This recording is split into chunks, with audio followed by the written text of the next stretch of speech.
Selamat pagi, selamat datang di Ibadah Bahasa Indonesia Gereja ICA Surabaya. Kami senang sekali Anda bergabung dengan kami di pagi hari ini.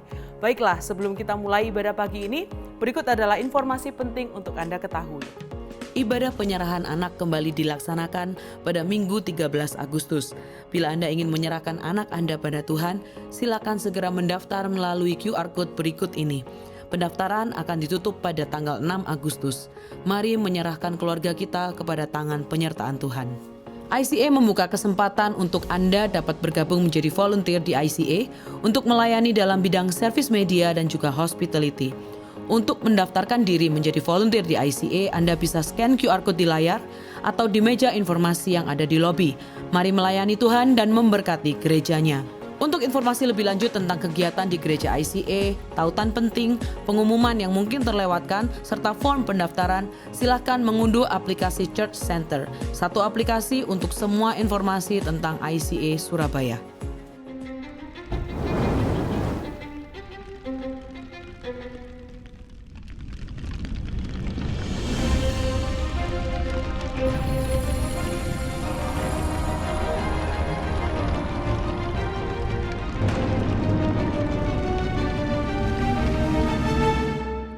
Selamat datang di Ibadah Bahasa Indonesia dari Gereja ICA Surabaya. Saya Pastor Widianti, salah seorang pastoral staff di Gereja ICA Surabaya, yang hari ini akan sekali lagi membahas lebih banyak tentang Roh Kudus. Kita sampai di dalam episode ke-8 dari seri Khotbah Perang dan Damai. Yang hari ini kita akan mengulas sedikit dari apa yang sudah kita pelajari beberapa minggu yang lalu. Selama 7 minggu, saudara, kita sudah belajar banyak sekali tentang Roh Kudus. Mulai dari siapakah Roh Kudus, apa yang dikerjakan, karunia roh yang diberikan kepada setiap kita orang percaya, dan juga minggu lalu kita belajar tentang buah-buah roh. Saudara, ketika kita mempelajari buah-buah roh, kita membaca satu perikop dari Galatia 5, 16 sampai ke 26, yang diberikan judul perikop hidup menurut daging atau roh. Di sana kita melihat sekali adanya kontras perbedaan antara bagaimana hidup menurut daging dan hidup menurut roh. Roh yang dimaksudkan adalah Roh Kudus tentunya. Saudara, ada kenyataan dari kehidupan seorang Kristen yang percaya kepada Tuhan. Sebelum kita menyatakan iman kita kepada Tuhan, mungkin bagi sebagian banyak orang hidup kok terasa lebih baik-baik saja. Semuanya terasa lebih smooth, terasa lebih baik-baik saja. Tetapi semenjak kita menyatakan iman kita kepada Tuhan Yesus sebagai satu-satunya Tuhan dan Juru Selamat kita, Roh Kudus diberikan kepada setiap kita yang percaya. Roh yang membangkitkan Tuhan Yesus dari kematian itu ada di dalam kita.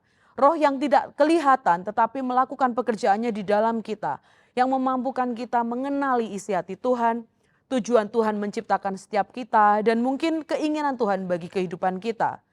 Dan selama kita hidup, roh yang bersama dengan kita itu yang akan menunjukkan bahwa ada perbedaan bagaimana hidup di dalam roh dan hidup di dalam daging. Keinginan-keinginan yang sebelumnya kita begitu inginkan, lalu kemudian menjadi sesuatu yang tidak lagi kita inginkan.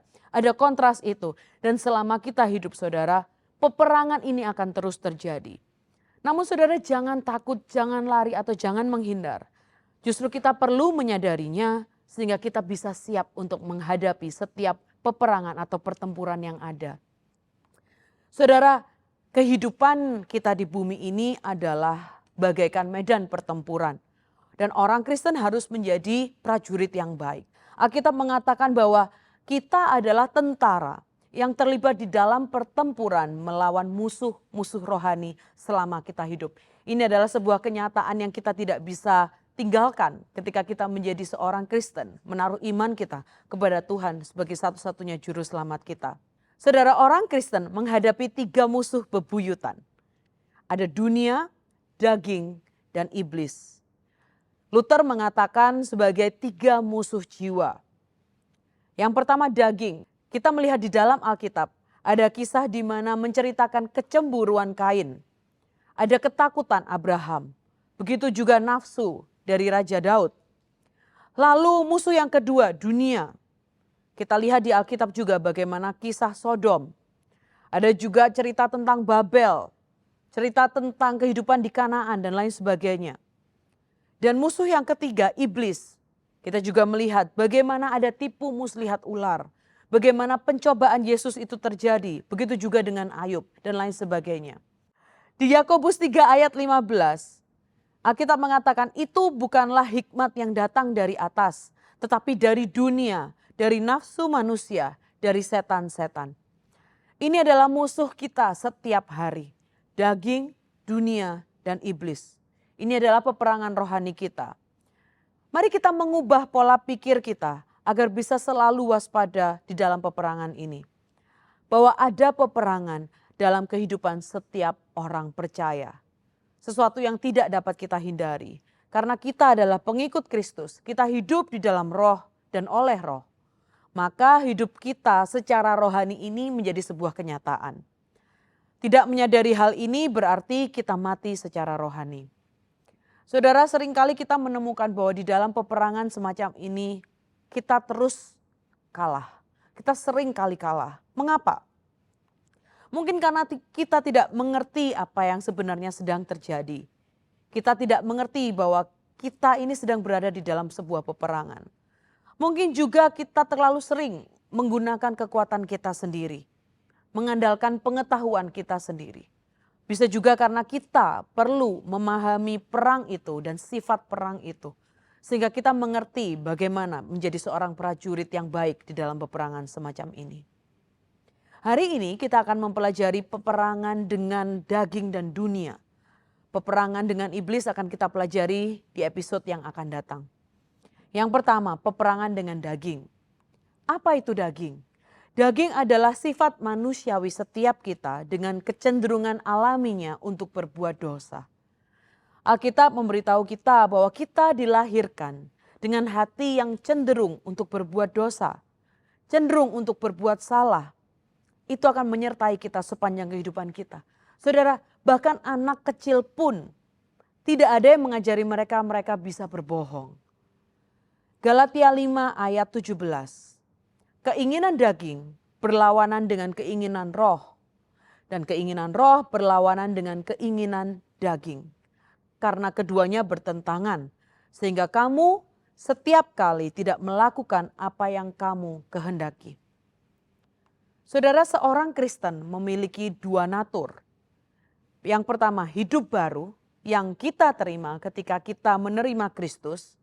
Yaitu kehidupan yang dikendalikan oleh Roh Kudus. Dan natur atau kodrat kita yang kedua, yang lama, yaitu sebagai seorang yang berdosa yang disebut dengan daging. Cirinya adalah keinginan untuk berbuat dosa. Dua natur ini akan selalu bertentangan, saudara, selama kita hidup. Ketika sifat baru yang tidak berdosa ditempatkan berdampingan dengan sifat lama yang dengan itu kita dilahirkan, pasti konflik akan terjadi. Ini adalah peperangan batin, perang keinginan yang akan saling bertentangan. Mari kita baca dari Galatia 5 ayat yang ke-19. Hidup dalam daging membuahkan percabulan, kecemaran, hawa nafsu, penyembahan berhala, sihir, perseteruan, perselisihan, iri hati, amarah, kepentingan diri sendiri, pencideraan, roh pemecah, kedengkian, kemabukan, pesta pora, dan sebagainya. Saudara, ada banyak sekali yang dituliskan di dalam Alkitab mengenai hal ini. Ini adalah ciri-ciri dari kehidupan di dalam daging. Daging cenderung menolak otoritas. Daging cenderung bermalas-malasan, mudah dendam. Itu semua condong ke arah pemujaan diri sendiri. Saudara, tanpa kita sadari, bahkan tindakan kita yang paling mulia itu pun terkadang dinodai oleh keegoisan dan kesombongan. Ekspresi dari kedagingan adalah egois. Ada pemujaan diri di dalamnya. Baik itu memuja kemampuan sendiri, kekuatan kita sendiri, kepintaran kita, ide kita, kecantikan atau ketampanan kita, dan mungkin kepuasan kita sendiri. Contohnya saudara, contoh bahwa ketika kita melakukan hal yang mulia tetapi ternoda tanpa kita sadari. Misalnya, saudara, kita memimpin doa agar orang lain terkesan dengan kerohanian kita. Contoh yang lainnya, kita mau bersaksi agar kita dapat dipuji karena semangat penginjilan. Kita memberikan sumbangan agar dapat dipuji atas kebaikan-kebaikan kita. Atau mungkin karena saya juga melayani di dalam worship team. Mungkin kita mau melayani di worship team agar kita bisa dikenal banyak orang. Show off tanpa kita sadari dan mendapatkan pujian ketika kita berada di atas panggung. Saudara, semua aktivitas itu jika dilakukan dengan motif egois atau yang bersifat kedagingan, maka semua itu tidak akan pernah menyenangkan hati Tuhan. Atau mungkin kedagingan yang lain dalam bentuk yang lebih halus. Manusia baru kita tahu bahwa kita harus mempelajari firman Tuhan. Tetapi manusia lama berusaha membuat kita untuk selalu sibuk untuk membaca Alkitab kita. Manusia baru kita di dalam roh ini tahu bahwa kita harus menjadi pembawa damai. Tetapi manusia lama hidup di dalam segala kontroversi yang ada. Manusia baru tahu bahwa kita harus bersabar dengan orang lain dan bahkan bersaksi kepada mereka. Tetapi sifat lama kita tidak mempedulikan semua hal tersebut. Saudara, hal-hal kecil yang sehari-hari terjadi, reaksi yang kita berikan atas sesuatu yang terjadi dalam hidup kita juga bisa menunjukkan hal ini. Ketika kita marah, berkata kasar, kita menyimpan kepahitan, kita tidak mau mengampuni, berbohong, gosip, menggibah kata orang zaman sekarang, kecanduan terhadap sesuatu dan lain sebagainya. Ini semua menunjukkan bagaimana kita hidup di dalam pertentangan, di dalam peperangan dengan kedagingan kita. Ini semua adalah keinginan-keinginan daging yang perlu dikendalikan dengan campur tangan Roh Kudus. Lalu bagaimana kita bisa menghadapi peperangan dengan kedagingan kita? Saudara, kita harus menyangkal diri. Kita harus belajar mengatakan tidak pada keinginan daging yang penuh dengan dosa itu. Berkata tidak kepada keinginan sendiri yang tidak sesuai dengan kehendak dan hati Tuhan. 1 Petrus 2 ayat 11 mengatakan, saudara-saudaraku yang kekasih, aku menasihati kamu supaya sebagai pendatang dan perantau, kamu menjauhkan diri dari keinginan-keinginan daging yang berjuang melawan jiwa. Saudara, kita harus mampu berkata, saya tidak akan membiarkan kedagingan ini menguasai saya. Saya tidak mau mengikuti keinginan daging. Ini yang bisa kita lakukan ketika kita berada di dalam peperangan melawan kedagingan. Lalu hal yang kedua, peperangan dengan dunia. 1 Yohanes 2 ayat 15 mengatakan, janganlah kamu mengasihi dunia dan apa yang ada di dalamnya. Alkitab mengatakan jangan kamu mengasihi dunia. Dunia seperti apa yang tidak boleh kita kasihi? Saudara, dunia yang kita maksudkan di dalam pembahasan kita ini adalah sistem nilai dan cara hidup yang berpusat pada kesenangan manusia dan mengabaikan Allah. Saya ulangi, dunia yang dimaksudkan adalah sistem nilai dan cara hidup yang berpusat pada kesenangan manusia dan mengabaikan Allah. Filosofi dunia mengatakan bahwa satu-satunya hal yang penting adalah kehidupan ini. Prinsip-prinsip dunia adalah kekuatan, keserakahan, keegoisan, ambisi, kesenangan. Semua cara hidup yang menggairahkan dan penuh warna dan menggoda, manis dan indah. Akibatnya kita terus-menerus berada di dalam bahaya lalu kita terjebak di dalamnya. Dan akhirnya kita menempatkan nilai-nilai spiritual kita di tempat yang kedua.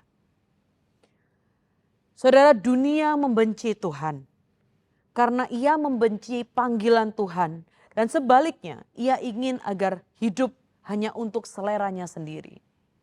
Dunia punya tendensi untuk meninggikan diri di atas Tuhan. 1 Yohanes 2 ayat yang ke-16. Sebab semua yang ada di dunia, yaitu keinginan daging dan keinginan mata, serta keangkuhan hidup, bukanlah berasal dari Bapa, melainkan dari dunia. Ada 3 hal saudara yang disebutkan. keinginan daging, keinginan mata, dan keangkuhan hidup. Ini adalah berasal dari dunia. Saudara, keduniawian menggoda kita melalui nafsu tubuh jasmani atau keinginan daging, dalam bahasa Inggris the lust of the flesh. Lalu yang kedua ada nafsu mata, menggoda kita melalui mata kita, yang dikatakan dalam bahasa Inggris the lust of the eyes. Dan yang ketiga keangkuhan hidup, atau dalam bahasa Inggrisnya the pride of life. Kita akan membahas 3 hal ini saudara, sehingga kita bisa menjadi lebih siaga, kita bisa menjadi lebih waspada di dalam peperangan rohani kita melawan dunia. Yang pertama ada nafsu daging atau sensualisme. Ini adalah keinginan akan segala sesuatu yang memuaskan panca indera kita.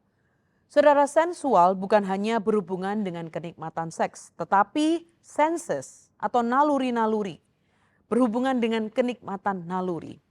Tentu saja ada kepuasan yang sah atas kebutuhan tubuh jasmani. Tetapi ketika kita hanya memanjakan semua indera kita, kita menjadi seperti memiliki naluri binatang. Dan saudara, ketika kita berbicara tentang naluri daging atau panca indera ini, sadarkah Anda ketika Anda membaca bagian dari Alkitab, ketika iblis mencobai Yesus, Yesus pun mengalami 3 hal ini. Yang pertama, ketika kita bilang tentang nafsu kedagingan, nafsu panca indera. Saudara, Yesus ketika ia dicobai, pencobaan pertama adalah mengubah batu menjadi roti.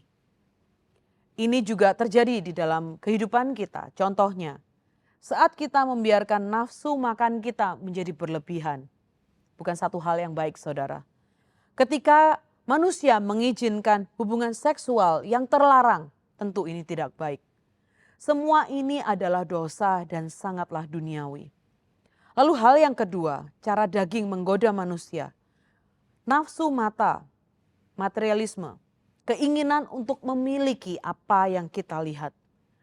Ini adalah sebuah kerinduan untuk memiliki atau keinginan untuk mendapatkan, keinginan untuk memperoleh yang sebenarnya yang tidak kita butuhkan, tetapi hanya kita inginkan. Keinginan yang tidak semestinya ada untuk mendapatkan hal-hal yang tidak kita butuhkan. Dan membeli sesuatu dengan uang kita yang mungkin uangnya pun tidak kita miliki. Atau untuk mengesankan orang lain yang tidak kita sukai. Saudara, Yesus juga mengalaminya. Iblis membawa Yesus ke atas gunung yang sangat tinggi. Iblis memperlihatkan semua kerajaan dunia, begitu pula kemegahannya. Ini adalah godaan yang kedua melalui mata kita. Dan hal yang ketiga, yaitu kebanggaan atau keangkuhan hidup.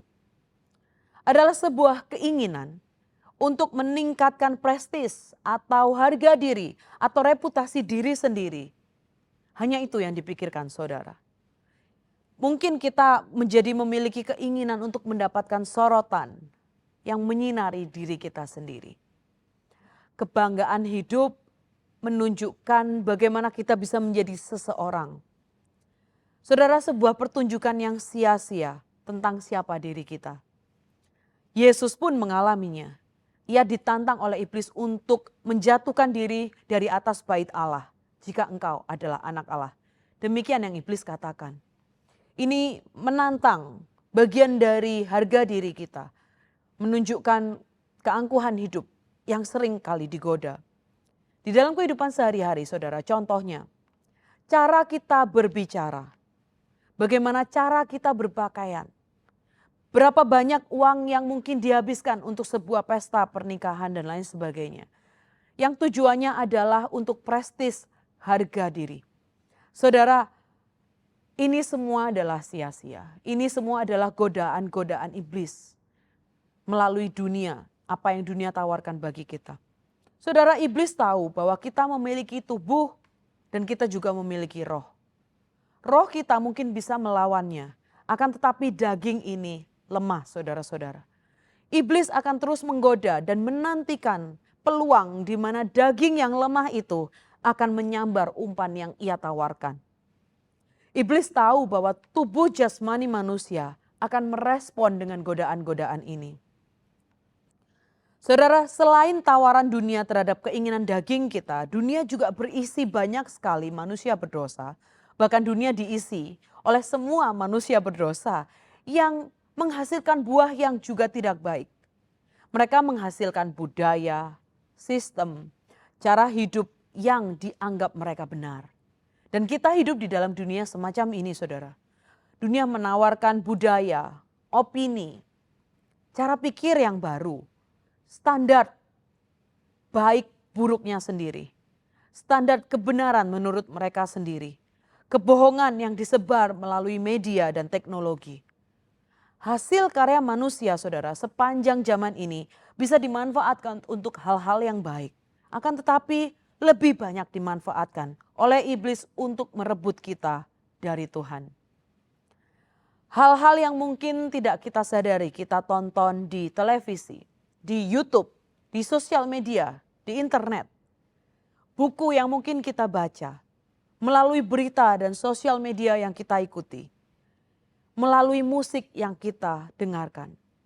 Saudara, ini semua adalah godaan yang mungkin bila kita tidak sadari, kita akan terbawa oleh arus dunia.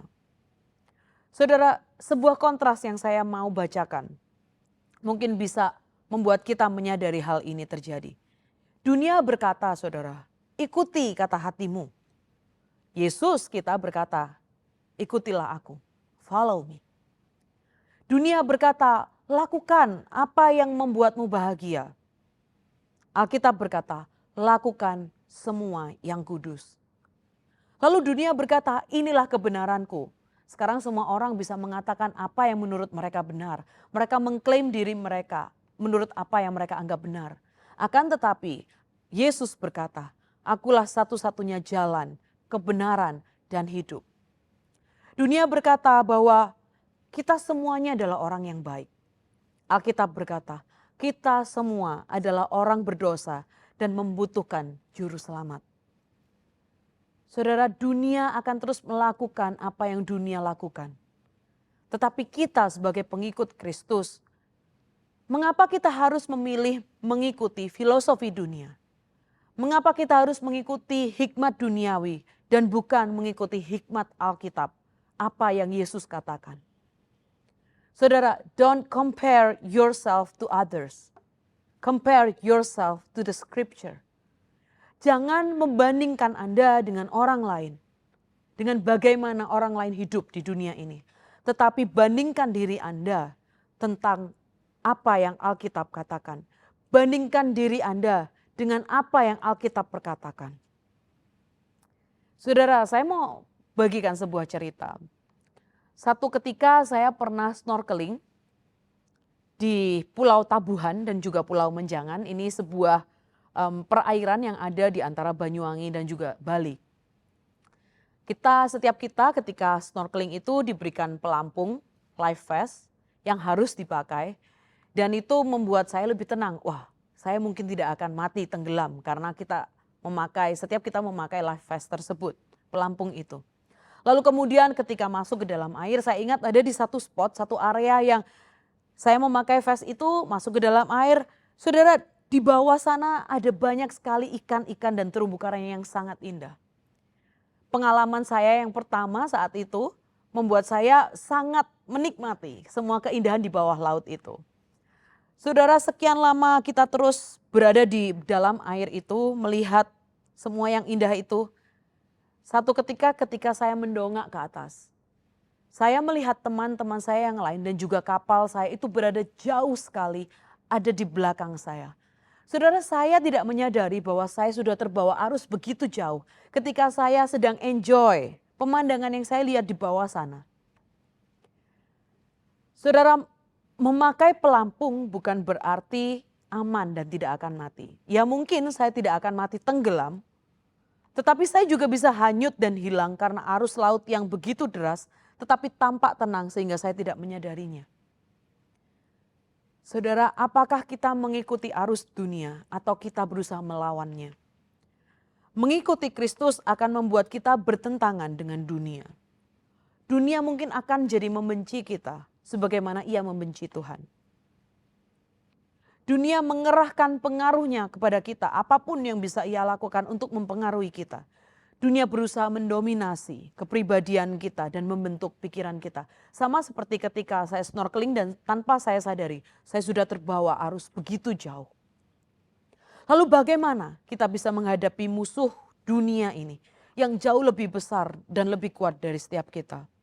Yang pertama saudara, Alkitab tetaplah menjadi standar kebenaran. Saudara, kita harus berani menolak dituntun oleh standar dunia tentang benar dan salah. Mayoritas orang berenang mengikuti arus dan melakukan seperti apa yang dilakukan oleh orang lain.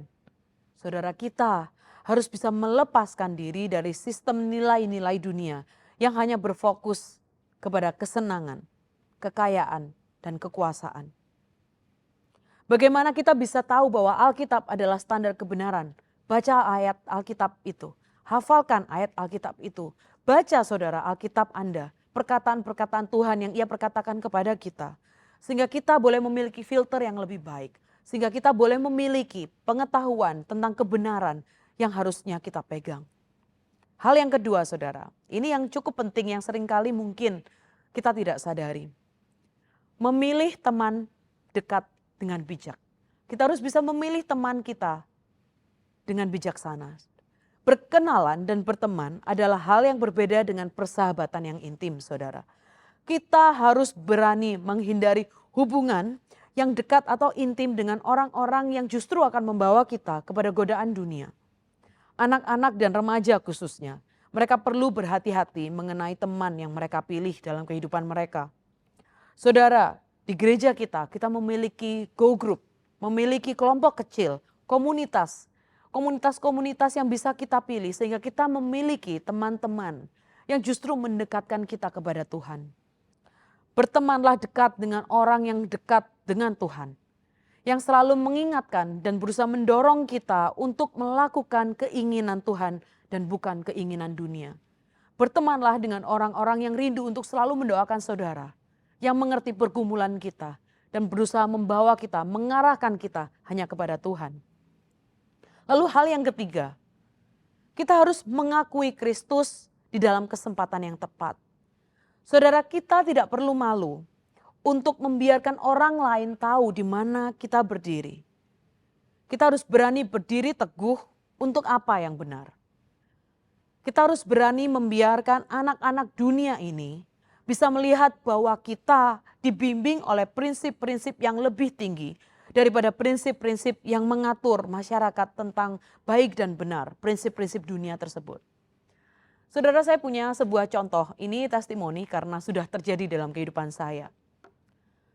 Ketika saya masih berkecimpung di dalam dunia I.O., waktu itu saya berkesempatan untuk menangani satu event di Jakarta, di sebuah tempat yang luar biasa cantik, di lantai 56 di sebuah kafe gitu ya. Mungkin Anda tahu kafe itu apa. Ini terjadi di bulan Desember.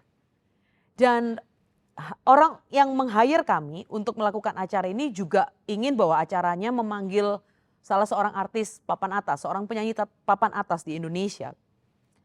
Dan tentunya kita melakukan briefing bersama-sama dengan semua vendor saat itu. Saya pergi ke Jakarta untuk melakukan briefing bersama dengan mereka. Lalu di dalam briefing ini ditawari oleh venue tersebut untuk pakai pawang hujan, saudara. Karena event ini terjadi di bulan Desember, bahkan di akhir Desember di mana itu adalah musim hujan. Mereka dengan gampangnya mengeluarkan ide dan menanyakan apakah kita sudah meng-hire pawang hujan. Saudara, saya bilang di depan mereka bahwa saya adalah seorang anak Tuhan, saya seorang Kristen dan memakai pawang berlawanan dengan apa yang saya imani. Saya katakan itu di depan mereka, di depan semua vendor saat itu. Oleh karena itu saya katakan kita tidak akan menyewa pawang. Tetapi kita akan berdoa bersama-sama sehingga tidak perlu hujan turun di situ. Saudara, ketika kita berdoa bersama, I.O. saya yang mungkin krunya semuanya adalah anak-anak Tuhan saat itu. Dan Justru salah satu kru dari manajemen artis tersebut mau bergabung bersama dengan kita untuk berdoa. Yang saya nggak tahu bahwa orang tersebut juga seorang anak Tuhan. Lalu kemudian kita berdoa bersama. Dan di hari H saudara, hari berikutnya. Saya bangun pagi, saya lihat jendela di luar, langitnya terang, cerah saudara. Dan saya katakan Tuhan, yang saya imani adalah Engkau akan menjaga kami untuk tidak hujan. Karena saya tidak mau pakai pawang hujan. Dan benar saudara, hujan tidak turun, puji Tuhan. Dan saat itu mereka melihat bahwa tanpa pawang hujan, Tuhan yang saya sembah bisa menjaga kita untuk hujan itu tidak turun dan memberikan cuaca yang cerah. Saudara, ada saat di mana kita harus berani berdiri teguh untuk apa yang benar. Dan tidak perlu malu mengatakan itu di depan orang lain di waktu yang tepat, di kesempatan yang tepat. Saudara, banyak dari kita merasa terjebak di dalam peperangan-peperangan rohani ini. Peperangan yang melelahkan, yang tanpa akhir. Dan tidak tahu apakah kita bisa menang di dalam peperangan rohani kita. Tetapi sebuah fakta ketika kita menyadari adanya perjuangan ini, membuat kita mengetahui bahwa kita memang sudah dilahir barukan di dalam kehidupan yang baru. Kita menjadi paham bahwa kita perlu, kita harus, dan kita pun dapat berbuat yang lebih baik lagi. Semakin sengit perjuangan itu saudara, semakin kita bisa menyadari identitas baru kita di dalam Kristus. Dan bahwa kita justru telah diselamatkan dari dosa. Saudara, kita harus bisa menolak untuk dibimbing oleh standar-standar dunia tentang benar dan salah. Kita harus dapat mengalahkan kedagingan kita dengan menyangkalnya. Kita harus belajar untuk mengatakan tidak kepada keinginan sifat kita yang sangat berdosa ini. Dan kita dapat mengalahkan iblis dengan melawannya saudara. Mari kita berjalan seirama dengan Roh Kudus. Galatia 5 ayat 25. Jikalau kita hidup oleh Roh, baiklah hidup kita juga dipimpin oleh Roh. Di terjemahan bahasa Inggris saudara, saya suka sekali karena ia mengatakan, Alkitab mengatakan, if we live by the Spirit, let us also keep in step with the Spirit. Keep in step with the Spirit. Saudara, kita sudah hidup oleh Roh. Ya betul, kita sudah hidup oleh Roh. Tetapi ayat ini tidak berhenti di sana. Ayat ini melanjutkan. Baiklah, oleh karena itu hidup kita juga dipimpin oleh Roh. Saudara, untuk berjalan dalam Roh berarti kita harus dengan sengaja membiarkan Roh Kudus yang memimpin kita, mengarahkan kita. Pastor Mary Ann di beberapa episode awal di dalam seri khotbah ini, dia menyatakan, dia menantang setiap kita, dia bertanya, berapa banyak saudara waktu yang kita habiskan dalam hidup kita untuk memberi makan roh kita, dibanding berapa banyak waktu yang kita habiskan memberi makan kedagingan kita. Seharusnya ini boleh memberikan pencerahan, pengingat lagi buat kita. Berapa banyak waktu yang kita habiskan untuk memberi makan kerohanian kita saudara. Baca, hafalkan ayat Alkitab agar perkataan-perkataan Tuhan, kebenaran-kebenaran di dalam Alkitab itu boleh menjadi sesuatu yang kita ingat ketika godaan itu datang. Tuhan memampukan kita untuk melawan godaan daging dan dunia melalui kuasa kebenaran yang diberikan melalui kuasa Roh Kudus. Kita saudara harus secara sadar mau tunduk pada keinginannya Tuhan. Dan harus dengan hati-hati bisa mematuhi perintah dan kehendaknya Tuhan. Seperti yang diungkapkan di dalam Alkitab. Hak istimewa kita hidup di masa di mana Yesus sudah lahir, mati dan dibangkitkan adalah kita diberikan Roh Kudus saudara. Kita bisa dipenuhi dan terus diisi lagi dan lagi. Saudara, kenapa ini menjadi hak istimewa? Karena bangsa Israel tidak memilikinya. Mereka harus mengandalkan diri sendiri dan pada akhirnya mereka gagal.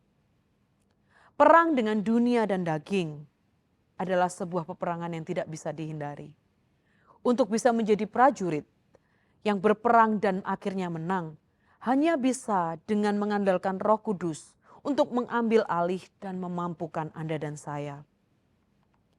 Saudara, kemenangan tidak terjadi hanya melalui hal-hal yang luar biasa besar. Yang mungkin imajinasi kita membayangkan tiba-tiba semua website-website terlarang itu ditangkap. Godaan itu habis dibakar oleh Tuhan. Pada akhirnya iya, Tuhan sendiri yang akan berperang melawan iblis dan kita akan belajar lebih banyak tentang hal itu minggu depan. Akan tetapi saudara, kemenangan juga terjadi di dalam hal-hal yang kecil di dalam kehidupan kita. Dan Roh Kudus mengingatkan saya ketika saya mempersiapkan khotbah ini. Ketika saya melakukan hal yang bukan by default, itu yang saya sadari saudara. Kemenangan-kemenangan terjadi melalui hal-hal kecil. Yang mungkin pada akhirnya kita menoleh ke belakang dan kita sadari, by default saya tidak akan melakukan hal itu. Daging saya tidak akan bisa memilih memutuskan hal yang baik itu. Contohnya saudara, ketika kita bisa berbohong, tetapi pada akhirnya kita memilih untuk jujur, di sana kemenangan sudah terjadi. Ketika kita bisa marah dan membenci orang itu, tetapi Anda memilih untuk memaafkan dan mendoakan mereka, kemenangan sudah terjadi di sana. Saat kita bisa menonton video, scroll sosial media kita di pagi hari, tetapi justru Anda memilih untuk membaca Alkitab saudara. Disitulah kemenangan-kemenangan sudah terjadi. Kemenangan terjadi one step at a time. Ada satu langkah demi satu langkah yang memberikan kita kekuatan yang baru untuk satu hari lagi melangkah di antara peperangan dengan daging dan dunia. Dan semua kemenangan ini saudara perlu untuk kita rayakan. Saudara, Yesus pernah lahir dan menjadi manusia yang seutuhnya. Yesus juga pernah digoda dan dicobai oleh iblis. Ia pernah menderita. Ia mengalami sendiri setiap pergumulan yang hari ini kita alami. Yesus sudah mati dan menebus dosa kita, membuktikan bahwa kemenangan ada padanya, memberikan kemenangan kepada setiap kita, membuat kita bisa berdiri dan memegang kemenangan itu. Kita menjadi victorious, kita menjadi para pemenang itu. So take up the cross, pikul salib kita saudara.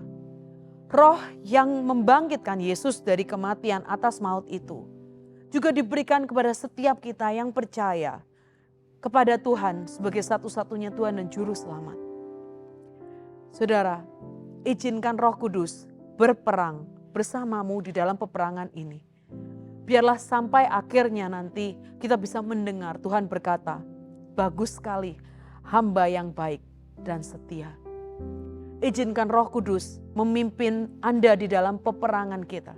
Memimpin setiap kita berperang melawan kedagingan kita dan duniawi kita. Tuhan memberkati. Mari kita berdoa. Tuhan, terima kasih untuk ayat Alkitab, untuk firman-Mu yang kami dengarkan hari ini. Bahwa kami sekali lagi boleh mengetahui dengan jelas Tuhan, bahwa kami tidak dapat hidup tanpa pimpinan Roh Kudus. Bahwa di dalam seri ini Tuhan kami tahu bahwa ketika kami hidup di dalam Roh Kudus, kami akan selalu berada di dalam peperangan seumur hidup kami Tuhan. Peperangan melawan dunia, melawan daging, melawan iblis Tuhan. Dan biarlah tidak membuat kami takut, justru hidup bersama dengan Roh Kudus ini membuat kami semakin yakin bahwa kemenangan ada di dalam setiap kami. Bahwa kemenangan disediakan buat setiap kami. Tuhan, kiranya Engkau sendiri yang berikan kekuatan. Dan hamba Tuhan mau doakan Mazmur 51 ayat 12. Jadikanlah hatiku tahir ya Allah. Biarlah ini menjadi kerinduan kami Tuhan untuk berkata, jadikanlah hatiku tahir. Sembuhkanlah setiap hati kami ya Allah. Dan perbaharuilah batinku dengan roh yang kudus. Dengan roh yang teguh. Tuhan, kami rindu Engkau memperbarui hati setiap kami dengan Roh-Mu yang teguh itu sendiri yang akan memimpin kami. Bantu kami melangkah seirama dengan Roh Kudus dan kehendak-Mu. Saudara, pulanglah dengan damai sejahtera dari Tuhan Yesus dan kiranya Roh Kudus akan memimpin kamu ke dalam seluruh kebenarannya. Roh Kudus yang akan mengajarkan segala sesuatu kepadamu dan akan mengingatkan kamu akan semua yang telah Tuhan katakan kepadamu. Terima kasih Tuhan, kami ambil itu, kami ambil otoritas itu, kami izinkan Roh Kudus bekerja di dalam kehidupan kami. Dan memimpin setiap peperangan di dalam kehidupan kami. hanya di dalam nama-Mu, Tuhan Yesus Kristus kami berdoa. Haleluya. Amin. Inilah akhir dari ibadah kita hari ini, khotbah kita hari ini. Dan saudara bergabung lagi bersama dengan kami minggu depan untuk episode selanjutnya.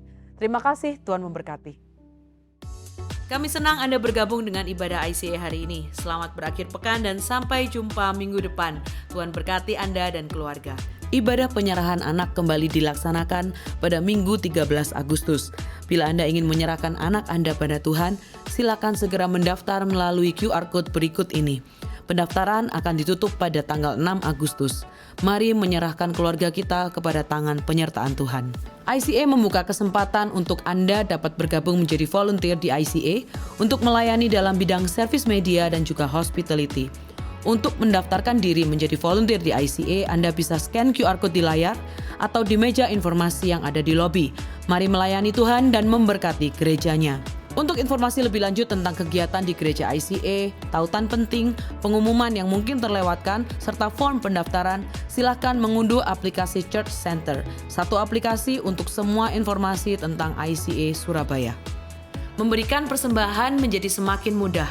Silakan scan QR Code di layar dengan menggunakan aplikasi bank Anda atau kunjungi icaspy.com/giving untuk informasi lebih lanjut. Kelompok kecil adalah cara terbaik untuk terhubung dan bertemu dengan lebih banyak teman di ICA. Apabila Anda belum tertanam dalam komunitas Go Group di ICA, silakan kunjungi website ICA atau buka dari aplikasi Church Center untuk menemukan Go Group yang tepat bagi musim kehidupan Anda saat ini. Mari bertumbuh melalui Go Group. Kami rindu untuk bisa mendoakan Anda. Bagikan pokok doa Anda melalui tautan bit.ly/ICA Prayer Online dan bersama kita melangkah dan percaya bahwa Tuhan bekerja. ICA Prayer Service diadakan setiap hari Selasa pada pukul 6.30 sampai 7.30 malam lewat Zoom. Anda bisa mengunjungi Instagram kami @ICSBY untuk mendapatkan meeting ID-nya. Mari menyembah dan berdoa bersama. ICA mengadakan ibadah setiap minggu di gereja dan juga online di YouTube channel ICA Surabaya. Jadwal ibadah di cabang West dan ibadah online adalah jam 8 pagi untuk ibadah bahasa Indonesia dan jam 10 pagi untuk ibadah bahasa Inggris. Sementara di cabang East, ibadah bahasa Indonesia diadakan pada jam 8 pagi, lalu untuk bahasa Inggris ada di jam 9.15 dan jam 11 pagi. Bergabung bersama kami setiap hari Minggu untuk menyembah dan belajar firman Tuhan bersama-sama. Ikuti sosial media ICA Surabaya di YouTube, Facebook, Instagram, dan Spotify. Anda dapat menemukan berbagai informasi, playlist musik, video, renungan, dan lainnya.